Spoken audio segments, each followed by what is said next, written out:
अनन्तशक्तेरनन्तास्य जीवा यतो निर्गुणादप्रमेया गुणास्ते यतो भाति सर्वं त्रिधा भेदभिन्नं सदा तं गणेशं नमामो भजामः सदा तं गणेशं नमामो भजामः। ॐ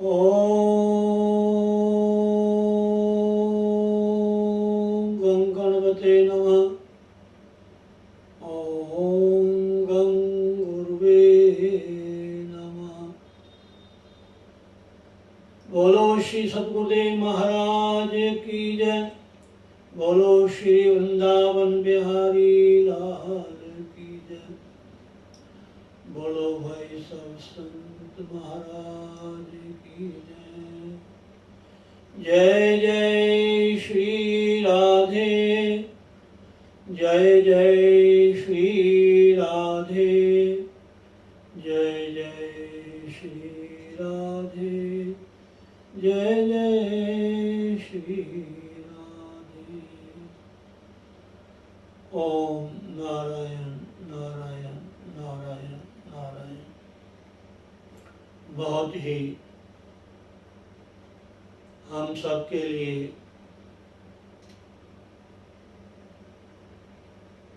ऐसा सुअवसर जिसके माध्यम से हम अपने गुरुदेव के श्री चरणों का ध्यान लगाते हुए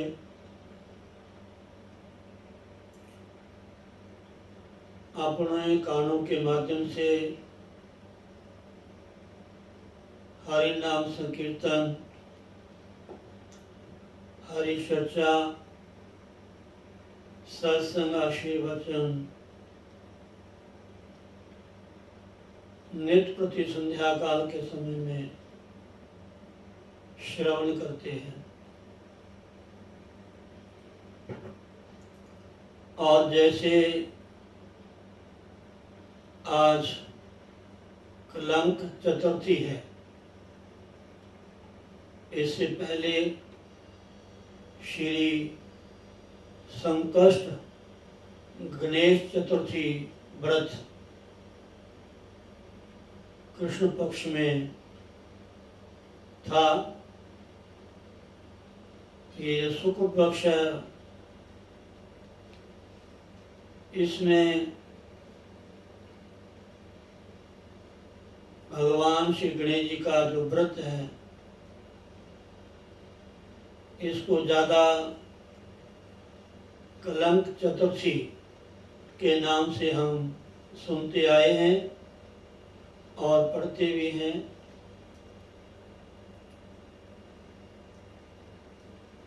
और इस महीने की जो चौथ का चंद्रमा होता है, उसको देखना मनाही है, नहीं देखना चाहिए। अगर दूज का चंद्रमा दिखाई दे तो बहुत अच्छी बात है। दूज का चंद्रमा तो वैसे ही शुभ माना गया है, क्योंकि ऐसा हमने सुना है, पढ़ा है कि जिस तरह दूज के चंद्रमा का निशान चिन्ह होता है, ऐसा ही साक्षात प्रत्यक्ष भगवान श्री शिव जी के जटा मुकुट में ऐसे दूज के चंद्रमा की न्याय सुशोभित है, ऐसा हम पढ़ते हैं, सुनते हैं। तो ये आज का जो चंद्रमा है, इसको देखना निषेध माना गया है।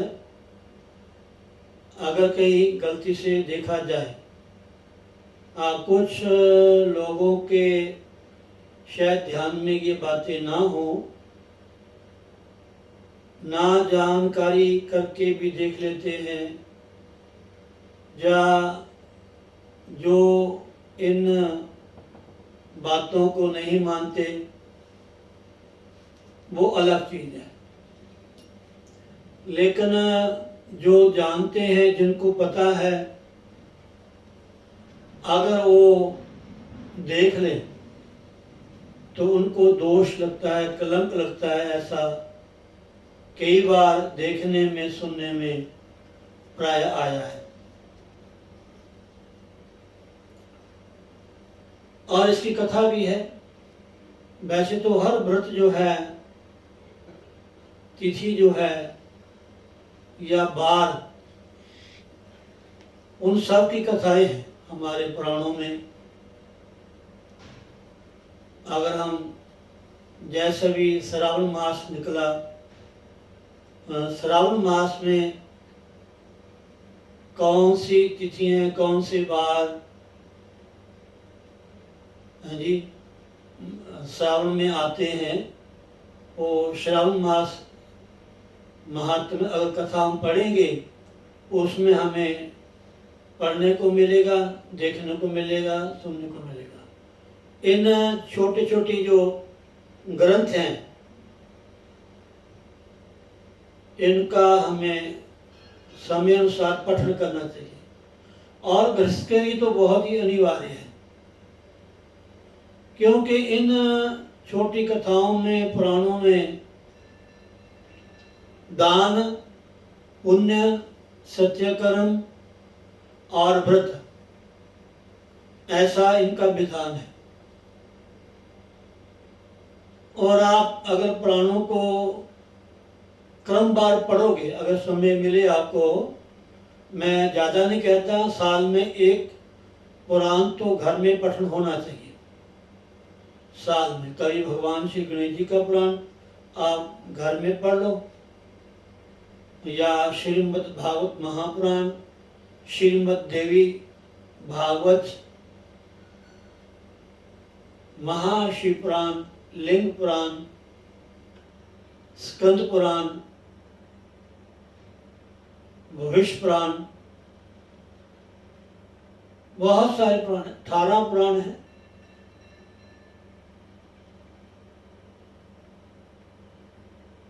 लेकिन इनको आप समय अनुसार अगर शुरू करें, जिस दिन जिस देवता की तिथि होती है उस दिन से उस पुराण का आप प्रारंभ कर लें, बाकी उसका पठन जब मर्जी कर सकते हो। एक शुरुआत जो होती है वो आप उस तिथि को, शुभ तिथि को कर लें, बाकी बारी बारी जब भी समय लगे आपको। और जितना कम पढ़ेंगे, कि जितना ध्यान से पढ़ेंगे, उतना आपको समझ आएगा।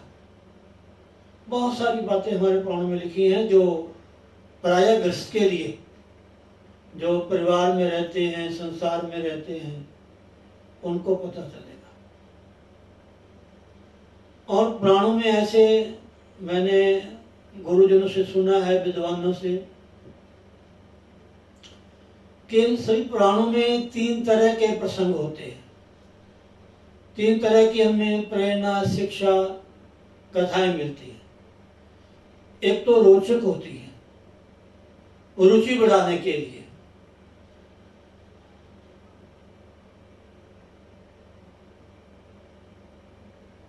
जो श्रद्धालु हैं,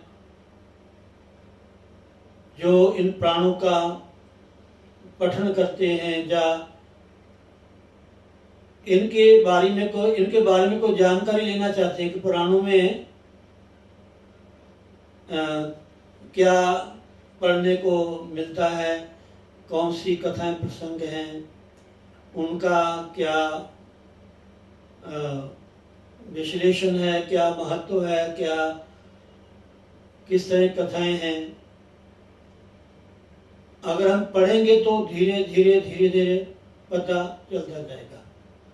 अगर ना समझ आए तो हमें किसी अच्छे विद्वान ब्राह्मण से या किसी भी संत महात्मा गुरुजनों से हमें ये दोबारा रिपीट कर लेना चाहिए कि महाराज ये कथा मैंने सुनी है, इसका क्या मतलब है। तो पहले रोचक कथाएं होती हैं ताकि कथा में हमें रुचि हो। बढ़िया बढ़िया सुंदर कथा प्रसंग होते हैं। आप ऐसा करोगे आपको ये फल मिलेगा, आप ऐसा करोगे आपको इस पुण्य की प्राप्ति होगी, है जी। उस राजा ने ये कथा पढ़ी, जैसे आपने कार्तिक महात्म्य कथा पहले ही पढ़ी है गुणवती की। और सत्यभामा ने भगवान से पूछा भी है कि प्रभु मैंने ऐसा कौन सा अच्छा कर्म किया है, मैंने कौन से पिछले जन्म में ऐसा कोई पुण्य कार्य किया है जो मैं आपकी पटरानी बनी, आप मेरी हर बात मानते हो इत्यादि। तो ये नहीं कि हाँ भगवान कृष्ण सत्यभामा की बात मानते थे या किसी और की नहीं, ये कोई ना कोई रीजन था इनका। इनकी बैकग्राउंड जो कथाएं थी इनके पुण्य कर्मों का फल था,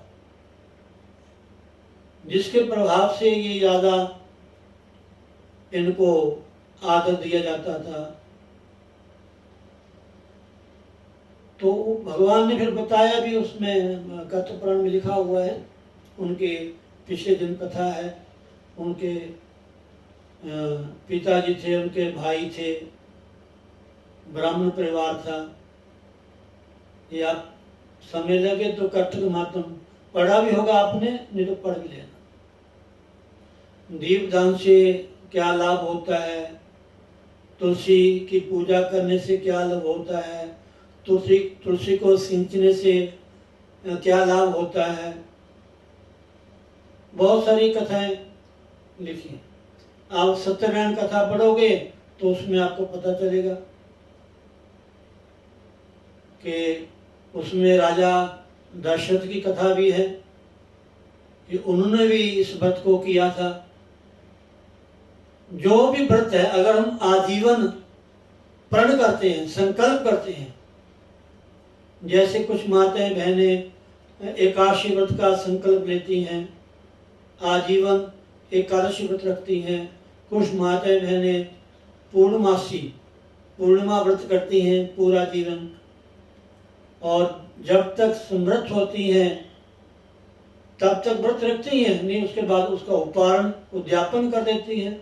उसका विधान भी है यथाशक्ति। तो इनका फल मिलता है, कालांतर में इसका फल मिलता है। अगर हमें पाप कर्म का फल मिलता है तो क्या पुण्य का नहीं मिलेगा? अब एक दो व्यक्ति थे जो कथा में, सत्संग में, कीर्तन में ज़्यादा रुचि लेते थे। एक व्यक्ति ज़्यादा मौज मस्ती में, उसके पास बहुत धन था, बहुत साधन थे, खूब एंजॉय करता था, यानी कि अपने जीवन का खूब यानी सुख भोगता था। आनंद तो नहीं हम कह सकते, उन साधनों से सुख भोगता था। और एक जो सत्संगी था वो बेचारा थोड़ा कम पैसे वाला था, कम साधन थे, असमर्थ था हर तरह से, लेकिन भगवान की भक्ति नहीं छोड़ता था। कहीं भी सत्संग होना, कथा होना, कीर्तन होना, उसने वहां जाना ही जाना, चाहे कुछ हो जाए। एक बार क्या हुआ, जो खाने पीने मस्ता, ज्यादा सुख में एंजॉय करता था शरीर का, उसको घड़ा मिला धन का, और जो सत्संग में जाता था उसको ठोकर लगी, चोट लगी, गिर गया, हाथ में, पैर में, टांग में, माथे पे कहीं भी कई जगह उसको चोट लगी, गिर गया बेचारा। और जो भगवान को मानता ही नहीं था, खूब अपने पैसे को, अपने साधनों को अपने विषय भोग में व्यतीत करता था, उसको अशर्फियों का घड़ा मिला, धन का घड़ा मिला। और जिनको धन का घड़ा मिला वो बड़ा खुश हुआ। उसने दूसरे साथी से कहा, जाया मंदिर, कर लिया सत्संग, तूने देख लिया, देख मेरा जीवन, खूब मस्ती से एंजॉय करता हूँ। और तुम सत्संग में जाते हो, तुम्हें ठोकर लगी, चोट लगी, और देखो मैं वहां से आ रहा था, मुझे धन का घड़ा मिला। अब कभी कभार बार बार हमें दुख आते रहे तो मन में आ ही जाता है। तो उन्होंने किसी पूछा कि महाराज, मैंने अपने जीवन में जब से मैंने जन्म लिया है, संसार में आया हूँ, मैंने ऐसा कर्म कोई नहीं किया जब से होश संभाली है। मैं शुरू से भगवान की भक्ति करता हूँ, भजन करता हूँ, अपने परिवार में रहता हूँ, लेकिन मेरे पास कोई ऐसा साधन नहीं है। लेकिन आज मैं सत्संग में जा रहा था तो मुझे उल्टा चोट लगी। तो जो मेरा मित्र साथी है वो तो संसार के भोग विलास में मस्त रहता है, खूब धन उड़ाता है, विवाह में, शादी में, पार्टी शार्टी में उल्ट पुल्ट खाना पीना। उसको महाराज फिर धन मिल गया। तो संतों ने, महापुरुषों ने कहा कि बेटा, जो व्यक्ति अपने धन को, अपने साधनों को अपने सुख के लिए प्रयोग करता है, खाता पीता है, एंजॉय करता है, भोग विलास करता है, इसने किसी जन्म में बहुत पुण्य किया था, अच्छे कर्म किए थे, उसके परिणाम स्वरूप इसको खूब धन मिल रहा है, खूब साधन है, शरीर बिल्कुल स्वस्थ है, अच्छा परिवार है, भरपूर। लेकिन इसने अपने पिछली कमाई को, पिछले पुण्य को विषयों में, विकारों में, अपनी मस्ती में, अपने ही भोग विलास में, सुख में सब नष्ट कर दिया।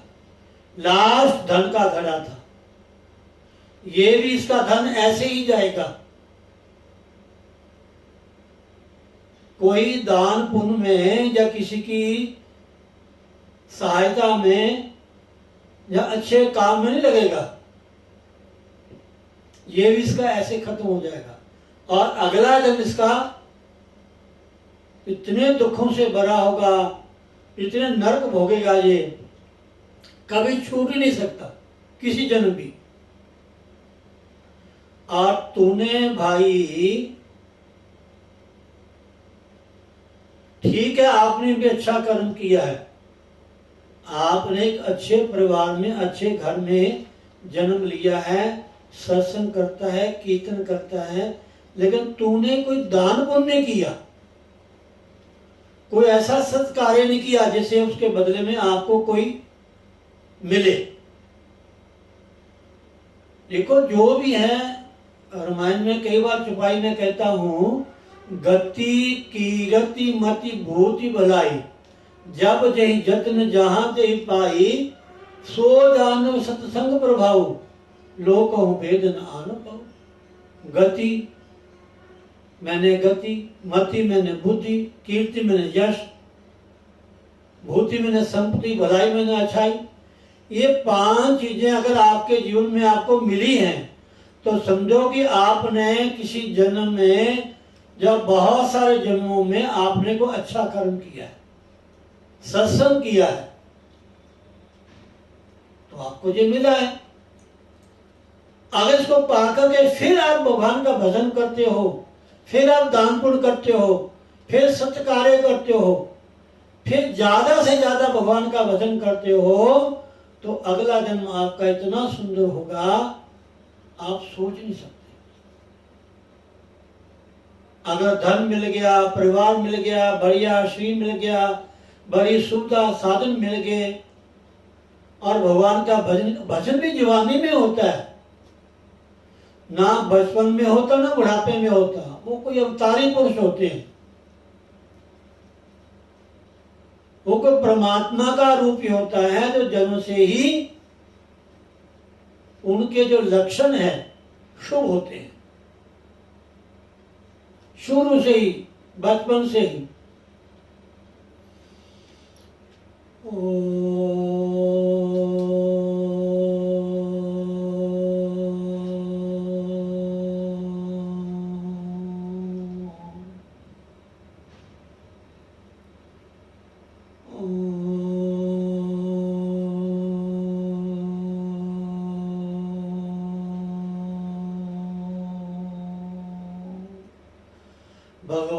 भगवान की तरफ मन को लगाना ये भी पुण्य कर्म का फल है महाराज। भगवान की भक्ति करना, सत्संग में जाना, सत्संग करना, ऐसी बुद्धि में सात्विकता आनी, ये भी अच्छे कर्मों का परिणाम होता है। नहीं तो मंदिर में बैठे ही बस नोट गिनते रहते हैं, मंदिर में बैठे ही ना जाने कहाँ बम्बा कलकत्ता घुमाते हैं, बैठे हाथ में माला होती है, ध्यान कहीं और होता है, बैठे कथा में होते हैं, ध्यान कहीं और होता है।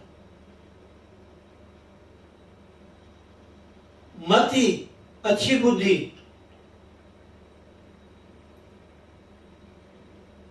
गति कीरति मति भूति बलाई,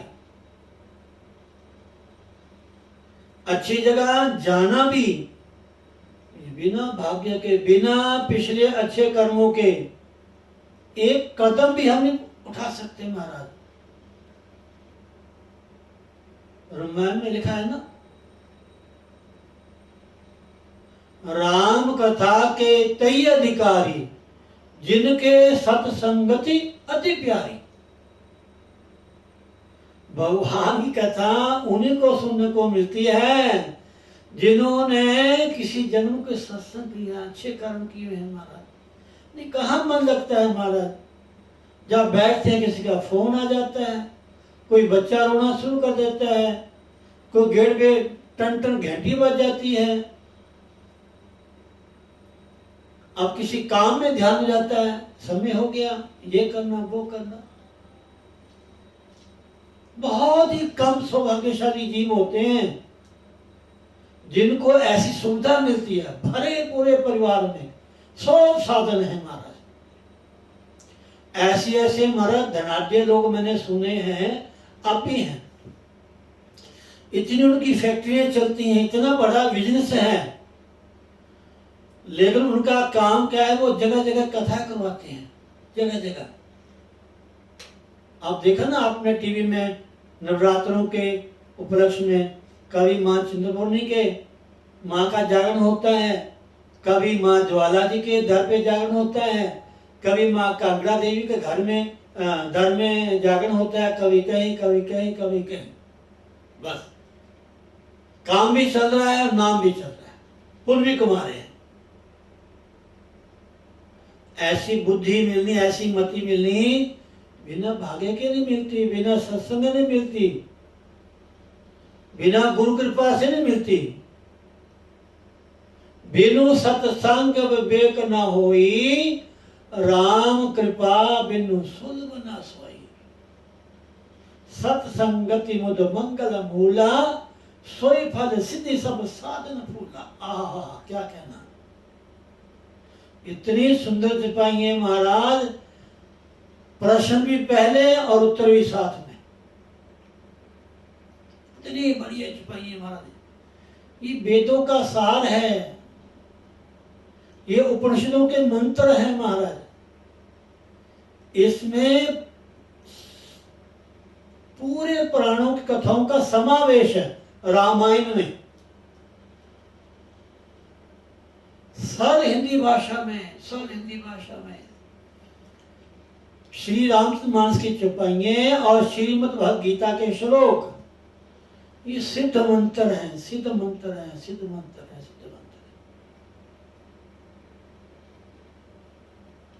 और किसी ब्राह्मण ने इसका फर्क भी की।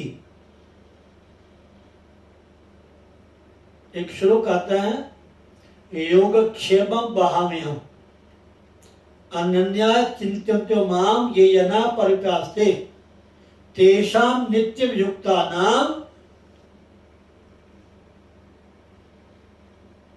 भगवान कहते हैं कि जो अनन्य प्रकार से मेरा चिंतन करते हैं, मेरा भजन करते हैं, केवल मेरा ही 24 घंटे भरोसा है उनको, उनका योग वहन, उन्होंने जो कमाई की है, जो तप किया है, उसको कैसे सुरक्षित रखना है, ये मेरी ड्यूटी बन जाती है। और आगे के लिए उसको क्या चाहिए, मरे ठाकुर किसी न किसी रूप में लिए घूमते हैं। देखो ना सुदामा के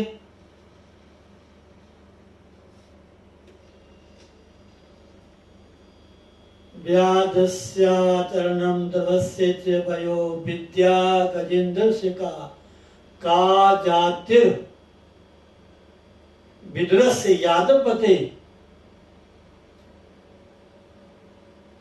किम तत् सुदाम्नो धनम कुब्जाया कमनीय रूप मदिकम किम तत् सुदाम्नो धन। कुब्जा में कौन सी सुंदरता थी, सुदामा के पास कौन सा धन था।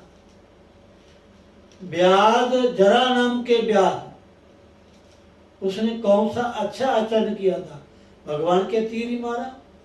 हाथी कौन सा पढ़ा लिखा था, विदुर की कौन सी ऊंची जाति थी, उग्रसेन में कौन सा पौरुष था, जिन्होंने अपने कर्म के द्वारा ही भगवान को पा लिया। उसमें लिखा है भक्त्या तुष्यति न तो बलम, भक्त्या तुष्यति न तो गुणई, भक्ति प्रियो माधवा। भगवान केवल भक्ति, भगत के वश में है भगवान, भगत के वश में है भगवान, भगत के वश में है भगवान। करके देखो महाराज, कर्म से कर्म से कर्म से कर्म से कर्म से ही सब कुछ मिलता है। कर्म प्रधान विश्व करी राखा।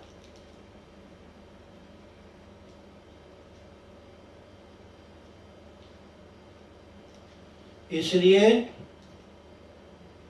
ये अच्छी बातें, अच्छी जगह जाना, अच्छा खाना, अच्छी जगह बैठना, ये ऐसे नहीं मिलता। तो बड़े सेठ साहूकार जाते हैं, सत्संग में जाते हैं, कथाओं में जाते हैं, कीर्तन में जाते हैं, तीर्थों में जाते हैं, क्या उनको लाभ मिलता है? वहां बैठे भी बस मोबाइल पे लगे रहते हैं।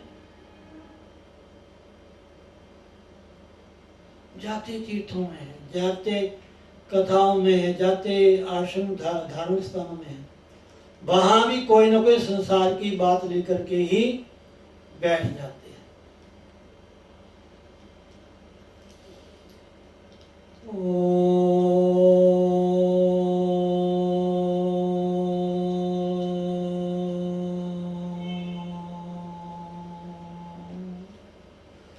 तो संतों ने कहा, बेटा तुमने इस टाइम को ऐसा आपसे अपराध हुआ था, इस समय आपको सूली मिलनी थी, बहुत बड़ा कष्ट मिलना था आपको, जिससे थोड़ी सी ठोकर से आपका काम खत्म हो गया। और जिस नास्तिक को, जिस विषय भोगी को धन का घड़ा मिला, उसको इस मुहूर्त में, इस समय चक्रवर्ती राजा बनना था, उसने बादशाह, लेकिन सारा अपन उसने अपने खाने पीने, मौज मस्ती में, विषय विकारों में, घूमने में, दुनियादारी में खत्म कर दिया। आप जीरो, आगे जाके खत्म। हाथ बांध कर आया जगत में, मुट्ठी बांध कर आया जगत में, हाथ पसारे जाएगा।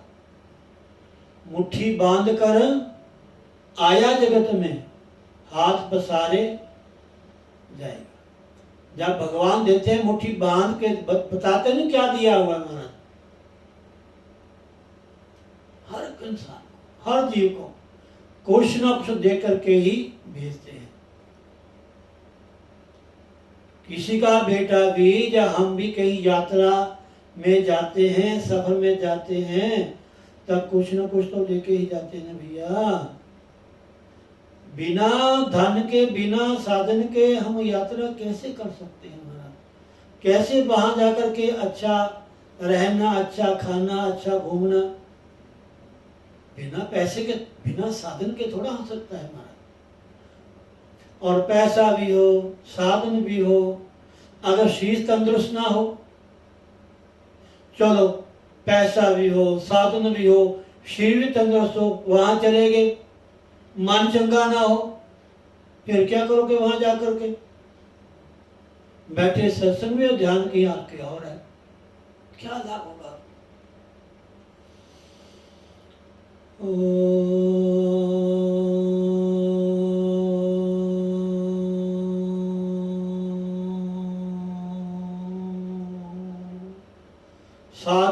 साधक बन करके, साधक बन करके साधना करनी चाहिए।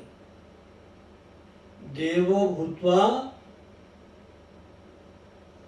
देवम जयेत्।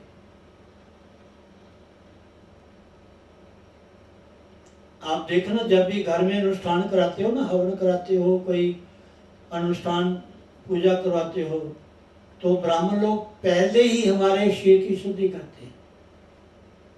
अंगन्यास, करन्यास, कले कले अंग का शुद्धिकरण होता है वैदिक मंत्रों के माध्यम से, ऐसे नहीं होता। और ऐसा विधान है, जब तक अनुष्ठान चलता है तब तक हमने भूमि शयन करना है, सात्विक अल्पाहार करना है, एक समय भोजन। अगर आप घर में रहते हो या कोई आप काम करते हो, उन दिनों में पूरा ध्यान रखना है। अगर आपने व्रत भी रखा है एकादशी का, पूर्णमासी का या किसी बार का, उन दिनों भी हर जगह नहीं जाना, ऐसे किसी व्यक्ति का पास नहीं बैठना जहां निंदा चुगली होती हो, संसारी ज्यादा बातें होती हो। व्रत का, उपवास का मतलब ही है जिस देवता का व्रत करें उसके समीप रहे। उप मैंने समीप, बास में नहीं रहना, उसका पूरा दिन ध्यान करें, वो दिन उनके लिए समर्पित होता है, तब लाभ होता है। अब व्रत रख लिया और टीवी लगा लिया, पिक्चर देखने शुरू कर दिए, सीरियल देखने शुरू कर दिए, सारा दिन माता बहनें इकट्ठी हो गप्पे मारती रहती हैं, रखा हुआ व्रत है। मैंने जी आज गणेश व्रत रखा है, आज मैंने ये व्रत रखा है, आज मैंने वो व्रत रखा है। और संग काहे का? कुसंग का। तो क्या लाभ होगा उसका? लाभ क्यों नहीं मिल रहा है? क्या कमी है?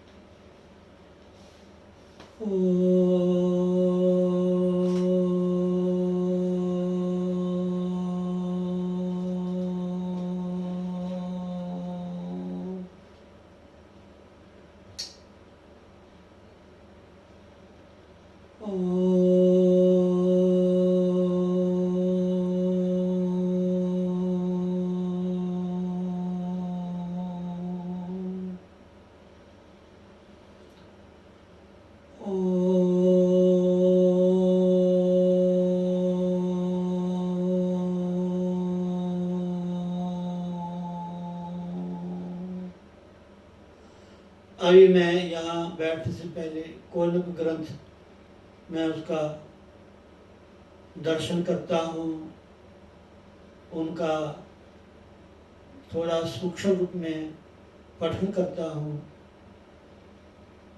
कुछ प्रसंगों का मैं अवलोकन करता हूँ। एकाएक याद आया कि आज गणेश चतुर्थी है, कलंक चतुर्थी है। इससे पहले संकष्ट चतुर्थी आई थी, उसकी कथा मैंने पढ़ी।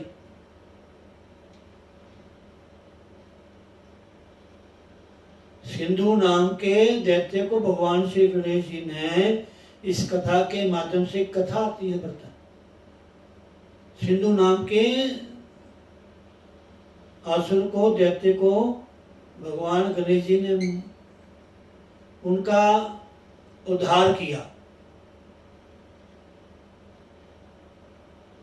और ऐसे भगवान श्री गणेश महाराज सिंह पे सवार, सिंह पे सवार,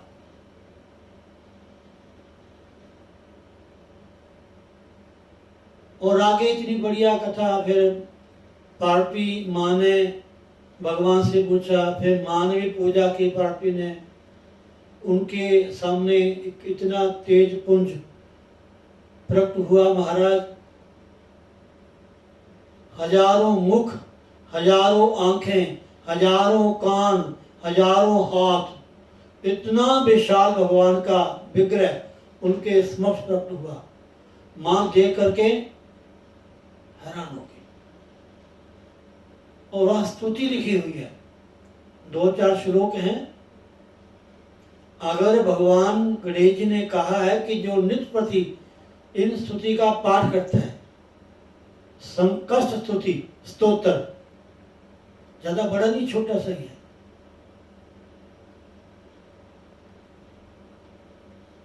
और उसमें भगवान गणेश जी की जो जितनी लीलाएं हैं,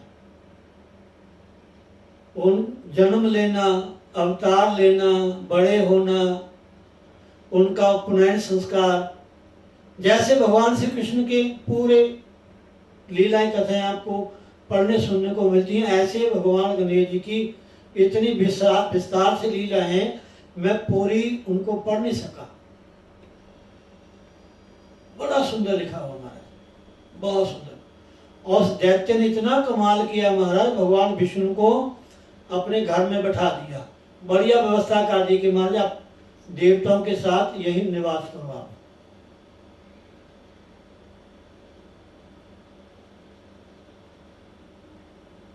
वो तो देवताओं के जो गुरु थे बृहस्पति, उन्होंने देवता को कहा कि आप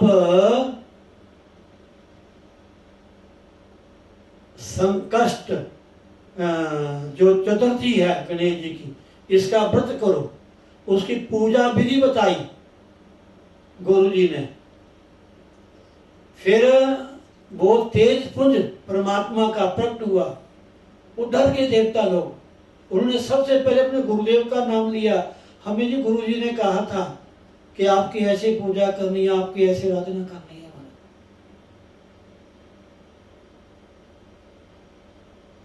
उस परमात्मा का जो दिव्य प्रकाश है, तेज है, उसके समक्ष जाना और वहां सही सही बोलना आसान बात नहीं है।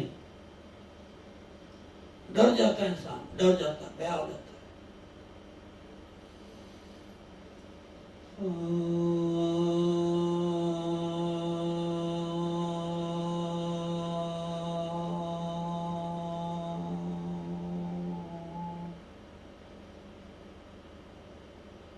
मैंने सुना है जब गुरु गोविंद सिंह महाराज ने देवी की उपासना की, जब मां का उनको प्रकाश दर्शन हुआ, इतना तेज था, 70 कर्मा पीछे हट गए, 70 कर्मा, इतना तेज था उनका। और आजकल लोग कहते हैं कि माता जी के हमें दर्शन हुए, माता जी के हमें दर्शन हुए।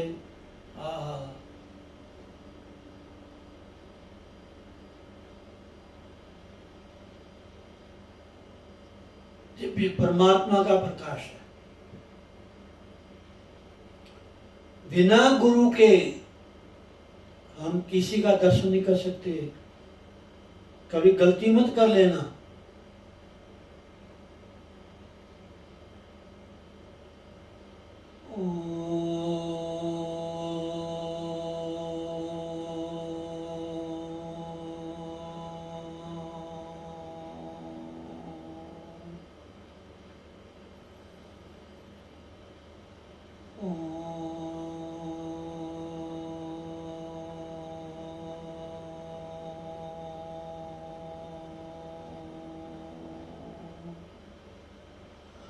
और भाद्रपद की जो शुक्ल पक्ष की जो चतुर्थी है उसकी कथा भी है, बहुत सुंदर कथा प्रसंग है।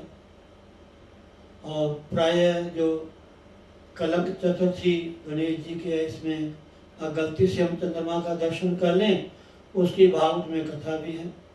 जो भगवान जी को कलंक लगा था, 17 जित की कथा है। आप लोग कई बात सुनी भी है, आप जानते भी होंगे, आप पढ़ भी सकते हैं।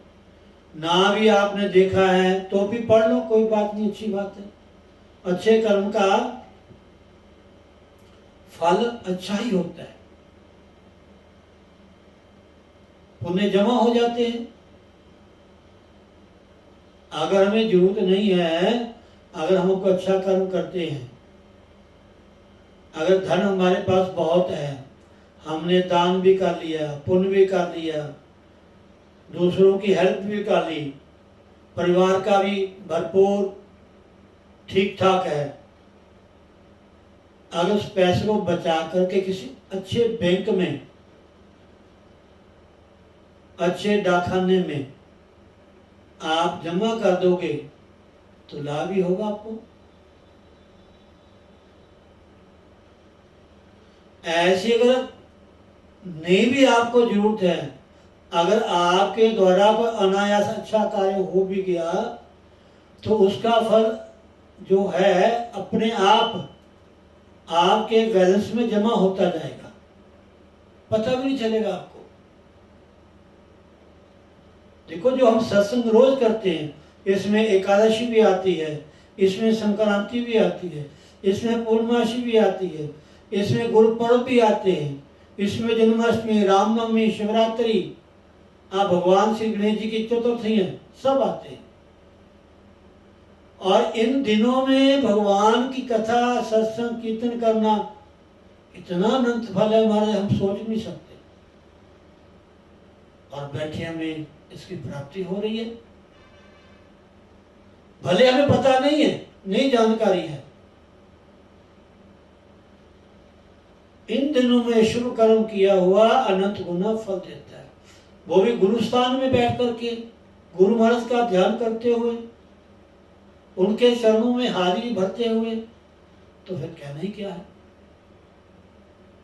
तो बहुत अच्छी बात है, हम सबके लिए बहुत ही उस परमपिता परमात्मा की अपार कृपा है।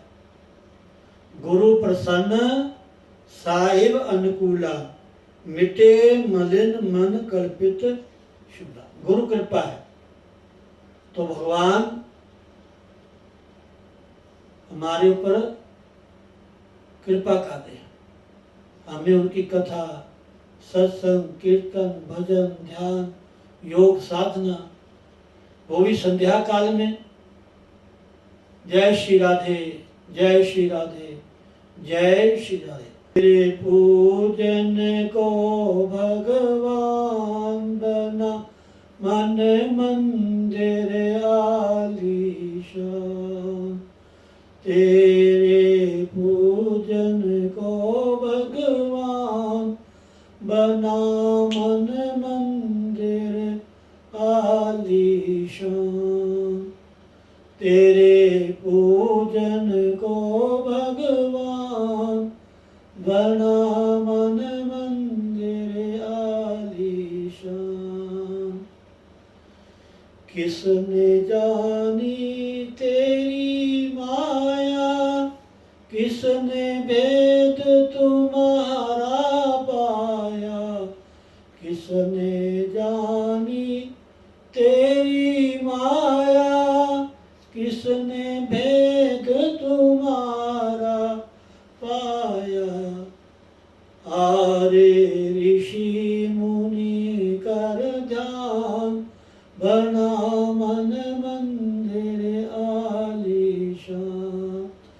आरे ऋषि मुनि कर ध्यान, बना मन मंदिर आलीशान। तेरे पूजन को भगवान बना, मन मंदिर आलीशान। तू ही जल में, तू ही थल में, तू